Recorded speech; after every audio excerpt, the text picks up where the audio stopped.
Hello, Cho. Let's see the question. In the given LC circuit, if initial capacitance C has charge Q on it and 2C has charge 2Q, the polarities are as shown in figure. तो polarity आपको दिख रही है. Then after closing switch at t is equals to 0. तो t is equals to 0 की बात चल रही है. Option A, energy will get equally distributed in both the capacitors just after the closing switch. Option B, initial rate of growth of current in inductor will be 2q upon 3cl. And option C, maximum energy in the inductor will be 3q square upon 2c. And option D, none of these. So let's see the key concept of this question.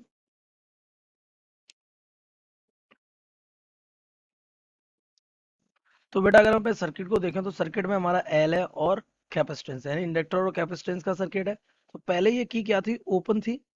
ठीक है, तो ऊपर वाला circuit तो कुछ नहीं, लेकिन नीचे ये यहाँ इंडक्टर है और यहाँ कैपेसिटर है. ओके, तो अभी कैपेसिटर इसके पास 2C के पास कितना चार्ज स्टोर रखा है, 2Q. कब, जब ऊपर कील बंद हो जाती है. तो अभी इसमें क्या चल रहा होगा, एनर्जी का ट्रांसफर. इंडक्टर से इसमें जा रहा है, इससे इसमें जा रहा होगा, ये वाला सीन चल रहा होगा.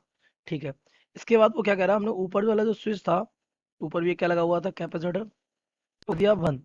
तो आपको पता है जैसे ही बंद किया जाएगा ये भी चार्ज हो जाएगा. इसके बाद की आपको कंडीशन दे रहा है, जब बंद किया था तो टी इक्वल कितना था, 0. तो जब बंद किया तो इसके पास चार्ज कितना था, क्यू. इसके पास कितना था, 2Q. तब की वो बातें कर रहा है आपसे. ओके, तो जब इसको क्लोज किया होगा तो आपको पता है इसमें दे रखा है आपको कि सी में कितनी एनर्जी, सी में कितना चार्ज स्टोर हो जाता है, क्यू. और 2C में कितना स्टोर हो जाता है, 2Q.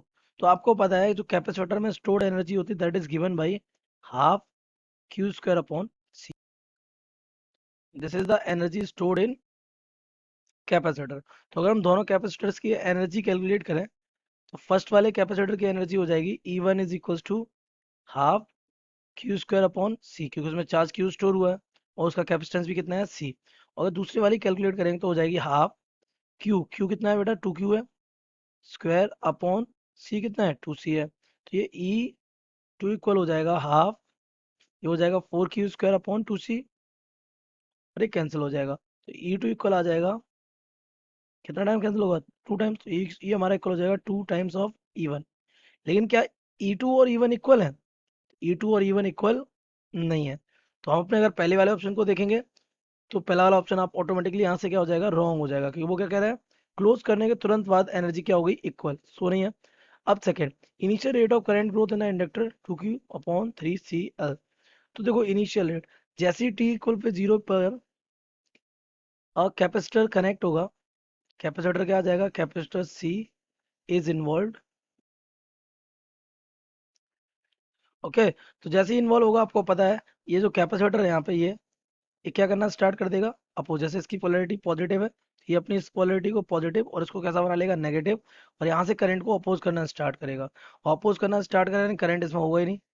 ओके, करंट ग्रो होने में क्या लेगा, टाइम. लेकिन वो क्या पूरा जैसे ही की क्लोज की तो वैसे ही करंट, तो ये कह रहा है 2Q/3CL वो 0 रहेगा. तो ये स्टेटमेंट भी क्या हो जाएगा, गलत.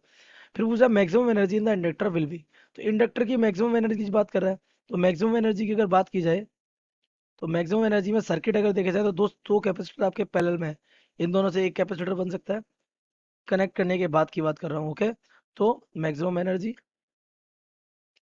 तो एक कैपेसिटर बन जाएगा और पैरेलल में थे तो 3C का बनेगा. और ये हमारा इंडक्टर है.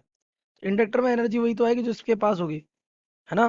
तो अभी इसकी अगर बात की जाए उसके पास एनर्जी कितनी स्टोर हो जाएगी, तो ये एनर्जी हमारी हो जाएगी E is equal to half, इसमें कितना चार्ज स्टोर था, 3Q था, तो ये हो जाएगा 3Q का होल स्क्वायर अपॉन कैपेसिटेंस कितना हो गया, 3C. दिस बिकम्स हाफ, ये हो जाएगा 9Q स्क्वायर अपॉन 3C. तो ये 3 से 3 टाइम्स कैंसिल हो जाएगा. तो this becomes 3Q square upon 2C. तो ये एनर्जी किसकी आई, इंडक्टर की. बट ये एनर्जी इसमें क्या हो रही होगी, चेंज हो रही होगी. तो इंडक्टर की भी मैक्सिमम एनर्जी यही होगी, है ना, ये मैक्सिमम है. तो इसीलिए मैक्सिमम एनर्जी ऑफ इंडक्टर किसकी, इंडक्टर की, ये किसके इक्वल होगी, ई मैक्स ऑफ